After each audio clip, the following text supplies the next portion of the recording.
اللہ کے رسول صلی اللہ تعالی علیہ وآلہ وسلم کی بارگاہ میں عرض کیا کہ اللہ رب العزت فرماتا ہے کہ آپ اس بچے کا نام حضرت ہارون علیہ الصلوۃ والتسلیم کے بڑے بیٹے کے نام پر رکھیں۔ تو حضرت ہارون علیہ الصلوۃ والتسلیم کے بڑے بیٹے کا نام شبر تھا، جس کا سریانی زبان میں جو معنی ہوتا ہے وہی عربی زبان میں حسن کا معنی ہوتا ہے۔ تو اللہ کے رسول صلی اللہ تعالی علیہ وآلہ وسلم نے حضرت سیدنا امام حسن مجتبی رضی اللہ تعالی عنہ کا نام مبارک رکھا۔ پہلے زمانے جاہلیت میں اللہ تبارک و تعالی نے حضرت سیدنا امام حسن اور حضرت سیدنا امام حسین رضی اللہ تعالی عنہ کے ناموں کو مخفی رکھا۔ کسی کا اس سے پہلے حسن اور حسین نام نہیں تھا، اس کے بعد تو بہت سارے نام ہو گئے، لیکن اس سے پہلے کسی کا نام نہیں رکھا گیا تھا۔ حضرت سیدنا امام حسن مجتبی رضی اللہ تعالی عنہ کے قوت حافظہ کا عالم یہ ہے کہ سرکار صلی اللہ تعالی علیہ وآلہ وسلم کا جب وصال ہوا تو حضرت امام حسن مجتبی رضی اللہ تعالی عنہ کی عمر مبارک صرف 7.5 برس کی تھی، صرف 7.5 برس کی۔ لیکن جہاں 13 احادیث کے راویوں کا ذکر آتا ہے ان میں سے ایک ذات حضرت سیدنا امام حسن مجتبی کی ہے۔ 7.5 سال کے بچے کی عمر ہی کیا ہوتی ہے؟ یہاں دیکھیں آپ کتنے بچے ہیں، ان کو پتہ ہی نہیں ہے کہ ہم مسجد میں بیٹھے ہیں، مستی کر رہے ہیں، ہے نا؟ اس میں 7.5 سال، 7 سال، 5 سال، 6 سال، 8 سال کے بچے ہیں کہ نہیں ہے نا؟ ان کو شعور نہیں ہے۔ قربان جاؤ وہ حضرت سیدنا امام حسن مجتبی ہیں کہ صرف 7.5 برس کی عمر ہے اور 13 حدیثوں کے راوی ہیں حضرت سیدنا امام حسن مجتبی رضی اللہ تعالیٰ عنہ۔ حضرت مولا علی مشکل کشا رضی اللہ تعالیٰ عنہ فرماتے ہیں کہ اللہ کے رسول صلی اللہ تعالی علیہ وآلہ وسلم سے بہت زیادہ مشابہ حضرت سیدنا امام حسن مجتبی رضی اللہ تعالیٰ عنہ سے۔ آپ فرماتے ہیں کہ آپ کے سر مبارک سے لے کر صدر اطہر یعنی سینے مبارک تک حضرت سیدنا امام حسن مجتبی رضی اللہ تعالیٰ عنہ سرکار صلی اللہ تعالی علیہ وآلہ وسلم کے مشابہ تھے، اور زیری حصے سے حضرت سیدنا امام حسین رضی اللہ تعالیٰ عنہ مشابہ تھے۔ یعنی حسن و حسین جب لوگوں کو سرکار صلی اللہ تعالی علیہ وآلہ وسلم کی یاد ستاتی تو وہ لوگ دونوں بھائیوں کو ایک جگہ پر دیکھ لیتے، اللہ کے رسول صلی اللہ تعالی علیہ وآلہ وسلم کی یاد تازہ ہو جاتی۔ یہ حضرت سیدنا امام حسن اور امام حسین رضی اللہ تعالی عنہما کی عظمت ہے۔ آپ نے 25 حج پیدل کیے ہیں۔ حضرت سیدنا امام حسن رضی اللہ تعالیٰ عنہ نے 25 حج پیدل کیے۔ اب اتنے چھوٹے چھوٹے بچوں کو بھی لے کے آنے لگے لوگ، بتائیے آپ۔ درود شریف پڑھیں آپ حضرات۔ اللہم صلی علی سیدنا و مولانا محمد وبارک وسلم صلاۃ و سلاما دائما علیک یا رسول اللہ صلی اللہ تعالی علیہ وآلہ وسلم۔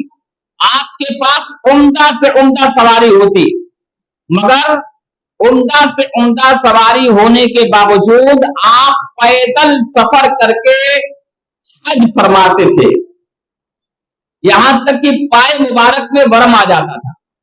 ایک مرتبہ غلاموں نے، آپ تشریف لے جا رہے تھے حج کے لیے، تو غلاموں میں سے کسی نے کہا کہ حضور اچھی سے اچھی سواری ہے، اگر آپ چاہیں تو ان میں سے کوئی سواری آپ پسند فرما لیں اور اس پر سوار ہو کر مکہ شریف تشریف لے جائیں۔ تو حضرت سیدنا امام حسن مجتبی رضی اللہ تعالیٰ عنہ فرماتے ہیں کہ میں اس کو پسند نہیں کرتا، لیکن سنو میں تمہیں ایک نصیحت کرتا ہوں کہ اگلی منزل پر، کیونکہ آپ کی پائے مبارک میں ورم آ گیا تھا، تو آپ نے اپنے غلام سے ارشاد فرمایا کہ اگلی منزل پر جہاں ہم رکیں گے اسی کے قریب ایک حبشی شخص ہوگا، اس کے پاس تیل ہوگا، اس سے تیل خرید لینا مالش کے لیے۔ حضرت سیدنا امام حسن مجتبی رضی اللہ تعالیٰ عنہ، یہ علم غیب نہیں ہے، علم غیب ہی تو ہے۔ اگلی منزل پہ کون شخص آنے والا ہے، ملاقات ہونے والی ہے، یہ حضرت سیدنا امام حسن مجتبی دیکھ رہے ہیں۔ فرماتے ہیں کہ اگلی منزل پر ایک حبشی شخص ہوگا جس کے پاس تیل ہوگا۔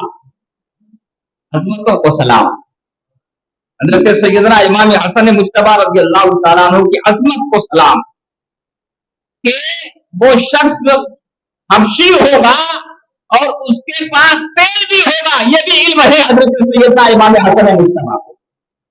حضرت سیدنا امام حسن مجتبی رضی اللہ تعالیٰ عنہ ارشاد فرماتے ہیں کہ اس سے تیل خرید لینا۔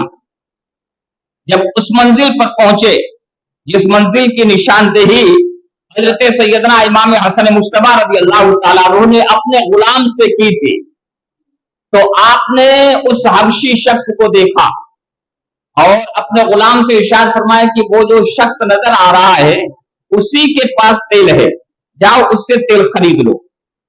تو وہ غلام گیا اور جانے کے بعد اس حبشی شخص سے کہا کہ مجھے تم تیل دے دو۔ تو اس نے کہا کہ تمہیں کس نے بھیجا ہے نا، تعجب کی بات ہے کہ نہیں ہے، ایک صحرا ہو، مسافر شخص ہو، دکان ہو تو سمجھ میں آئے کہ ہاں یہ دکان ہے اور اس دکان پہ یہ سامان مل سکتا ہے، لیکن سفر کرنے والا شخص ہو، سفر کر رہا ہو اور سفر کے دوران کوئی شخص مل جائے اور اس سے ڈائریکٹ جا کر کوئی کہے کہ تمہارے پاس فلاں چیز ہے وہ مجھے دے دو اور اس کے عوض جو بھی پیسہ ہے وہ لے لو، تو وہ تعجب میں پڑے گا کہ نہیں پڑے گا؟ سو اس حبشی شخص نے حضرت سیدنا امام حسن مجتبی رضی اللہ تعالیٰ عنہ کے غلام سے کہا کہ یہ بتاؤ کہ تمہیں کس نے بھیجا ہے؟ تو اس نے کہا کہ یہ جو غلام تھا اس نے کہا کہ میرے آقا حضرت سیدنا امام حسن مجتبی رضی اللہ تعالیٰ عنہ سن کر مچل اٹھا۔ اس نے کہا کہ مجھے بھی ان کی بارگاہ میں لے چلو، میں بھی ان کا غلام ہوں۔ حضرت سیدنا امام حسن مجتبی رضی اللہ تعالیٰ عنہ کی مقدس بارگاہ میں آیا اور حضرت سیدنا امام حسن مجتبی رضی اللہ تعالیٰ عنہ سے عرض کیا کہ حضور میں آپ کا غلام ہوں، میں آپ سے کوئی اجرت نہیں لینا چاہتا، میں صرف آپ سے دعا لینا چاہتا ہوں۔ اور دعا کیا تھی جانتے ہیں آپ؟ اس نے کہا کہ میری بیوی میرے مکان میں درد سہل میں مبتلا ہے، آپ اس کے حق میں دعا کریں کہ اللہ تبارک و تعالی اس کے بطن سے صحیح الاعضاء بیٹا عطا فرمائے۔ تو حضرت سیدنا امام حسن مجتبی رضی اللہ تعالیٰ عنہ ارشاد فرماتے ہیں جاؤ اپنے گھر، تمہارے گھر ایک صحیح الاعضاء بیٹا پیدا ہو گیا ہے۔ وہ جب حبشی غلام پہنچتا ہے تو دیکھتا ہے کہ اس کے گھر پہ صحیح الاعضاء یعنی جس کے اعضاء بالکل درست ہیں بیٹا پیدا ہوا ہے۔ یہ حضرت سیدنا امام حسن مجتبی رضی اللہ تعالیٰ عنہ کی کرامت ہے۔ آپ کے بارے میں حضرت سیدنا ابو بکرہ رضی اللہ تعالیٰ عنہ سے حدیث مروی فرماتے ہیں کہ میں نے اللہ کے رسول صلی اللہ تعالی علیہ وآلہ وسلم کو یہ فرماتے ہوئے سنا جبکہ اللہ کے رسول صلی اللہ تعالی علیہ وآلہ وسلم منبر پہ رونق افروز تھے اور آپ کے پہلو میں حضرت سیدنا امام حسن مجتبی رضی اللہ تعالی عنہ تھے۔ حضرت ابو بکرہ کہتے ہیں کہ میں نے سرکار صلی اللہ تعالی علیہ وآلہ وسلم کو دیکھا کہ کبھی سرکار صحابہ کرام کی طرف توجہ فرماتے ہیں اور کبھی اپنے بیٹے حضرت سیدنا امام حسن مجتبی رضی اللہ تعالیٰ عنہ کی طرف توجہ فرماتے ہیں اور پھر اس کے بعد اللہ کے رسول صلی اللہ تعالی علیہ وآلہ وسلم صحابہ کرام سے ارشاد فرماتے ہیں یہ میرا بیٹا سردار ہے تو دو گروہوں کے درمیان صلح کرائے گا۔ یہ حدیث پاک ہے جس کے راوی حضرت ابو بکرہ رضی اللہ تعالیٰ عنہ ہے۔ ایک دوسرے راوی دوسری حدیث کے حضرت سیدنا ابن عباس رضی اللہ تعالیٰ عنہ ہے۔ فرماتے ہیں کہ اللہ کے رسول صلی اللہ تعالی علیہ وآلہ وسلم اپنے دوش مبارک پر حضرت سیدنا امام حسن مجتبی رضی اللہ تعالیٰ عنہ کو سوار کرائے ہوئے ہیں. حضرت سیدنا حسن مجتبی رضی اللہ تعالیٰ عنہ کو سوار دیکھا صحابی نے سوار دیکھا تو صحابی حضرت ابن عباس کہتے ہیں کہ کسی صحابی نے عرض کیا بارگاہ رسالت میں، یا حضرت سیدنا عمر فاروق اعظم رضی اللہ تعالیٰ عنہ نے بارگاہ مصطفیٰ صلی اللہ تعالی علیہ وآلہ وسلم میں حاضر تھے. انہوں نے دیکھا اور کہا کہ نعم المرکب رکبت یا غلام، اے غلام تیری سواری کتنی اچھی ہے. تو اللہ کے رسول صلی اللہ تعالی علیہ وآلہ وسلم ارشاد فرماتے ہیں اے صحابی تم نے یہ تو دیکھ لیا ہے کہ سواری کتنی اچھی ہے، نعم الراکب ہوا یہ بھی جو دیکھ کہ سوار کتنا اچھا ہے. اللہ کے رسول صلی اللہ تعالی علیہ وآلہ وسلم ارشاد فرماتے ہیں. حضرت براء ابن عازب رضی اللہ تعالیٰ عنہ فرماتے ہیں کہ میں نے اللہ کے رسول صلی اللہ تعالی علیہ وآلہ وسلم کو اس حال میں دیکھا کہ سرکار صلی اللہ تعالی علیہ وآلہ وسلم حضرت سیدنا امام حسن مجتبی رضی اللہ تعالیٰ عنہ کو اپنی گود میں اٹھائے ہوئے ہیں اور اپنے دست مبارک کو اٹھا کر دعا کر رہے ہیں اور اس طرح سے دعا کرتے ہیں اللہم انی احبہ فاحبہ، اے اللہ میں اس سے محبت کرتا ہوں تو بھی اس سے محبت فرما. اللہ تبارک و تعالی کے رسول صلی اللہ تعالی علیہ وآلہ وسلم حضرت امام حسن مجتبی سے محبت کرتے ہیں، یہ تو آپ نے اعلان کر دیا. اپنے رب سے بھی چاہتے ہیں میرے رب میں حسن سے محبت کرتا ہوں تو بھی اس سے محبت فرما. اور ایک حدیث کے راوی ہیں حضرت ابن زبیر رضی اللہ تعالیٰ عنہ، وہ کہتے ہیں کہ اللہ کے رسول صلی اللہ تعالی علیہ وآلہ وسلم نے اس طرح سے دعا کی اے اللہ میں اس سے محبت کرتا ہوں تو بھی اس سے محبت فرما اور اس سے بھی محبت فرما جو اس سے محبت کرتا ہے. اللہ کے رسول صلی اللہ تعالی علیہ وآلہ وسلم حضرت سیدنا امام حسن مجتبی رضی اللہ تعالیٰ عنہ کو گروہ کا سردار فرماتے ہیں. یہ میرا بیٹا سردار ہے جو دو گروہوں کے درمیان صلح کرائے گا. جب مولائے کائنات حضرت سیدنا مولا علی مشکل کشا رضی اللہ تعالیٰ عنہ جام شہادت نوش کر گئے تو آپ کی شہادت کے بعد حضرت سیدنا امام حسن مجتبی رضی اللہ تعالیٰ عنہ خلافت کے منصب پر فائز ہوئے. دارالخلافہ کوفہ تھا. حضرت سیدنا امیر معاویہ رضی اللہ تعالیٰ عنہ ملک شام سے جو ان کا دارالسلطنت تھا دمشق، وہاں سے تشریف لائے کوفہ کی سرزمین پر اور حضرت سیدنا امام حسن مجتبی رضی اللہ تعالیٰ عنہ سے ملاقات کی تو 3 شرطوں کے ساتھ صلح ہو گئی. پہلی شرط کیا تھی؟ پہلی شرط یہ تھی کہ عراق و حجاز اور مدینہ شریف کے اندر جو لوگ بھی ہیں حضرت مولائے کائنات مولا علی مشکل کشا رضی اللہ تعالیٰ عنہ کے ماننے والے، ان سے کسی طرح کا کوئی مواخذہ نہیں کیا جائے گا. دوسری شرط یہ ہے کہ حضرت سیدنا امیر معاویہ رضی اللہ تعالیٰ عنہ کے انتقال کے بعد خلیفۃ المسلمین امیر المومنین کے منصب پر پھر حضرت سیدنا امام حسن مجتبی رضی اللہ تعالیٰ عنہ ہوں. اور تیسری شرط یہ تھی کہ حضرت سیدنا امام حسن مجتبی رضی اللہ تعالیٰ عنہ کے ذمے جتنا قرض ہے وہ سارا قرض حضرت سیدنا امیر معاویہ رضی اللہ تعالیٰ عنہ ادا کریں گے. ان 3 شرطوں پر صلح ہو گئی اور مخبر صادق ہم سب کے آقا جناب محمد رسول اللہ ارواحنا فدا صلی اللہ تعالی علیہ وآلہ وسلم نے جو پہلے ارشاد فرمایا تھا یہ میرا بیٹا سردار ہے جو 2 گروہوں کے درمیان صلح کرائے گا، وہ بات حق اور سچ ثابت ہوتی ہے. اور پھر اس کے بعد کچھ دنوں تک کوفہ کی سرزمین پر رہ کر حضرت سیدنا امام حسن مجتبی رضی اللہ تعالیٰ عنہ کوفہ کی سرزمین سے مدینہ تشریف لاتے. آپ کے ہم نواؤں کو یہ بات ناگوار گزرتی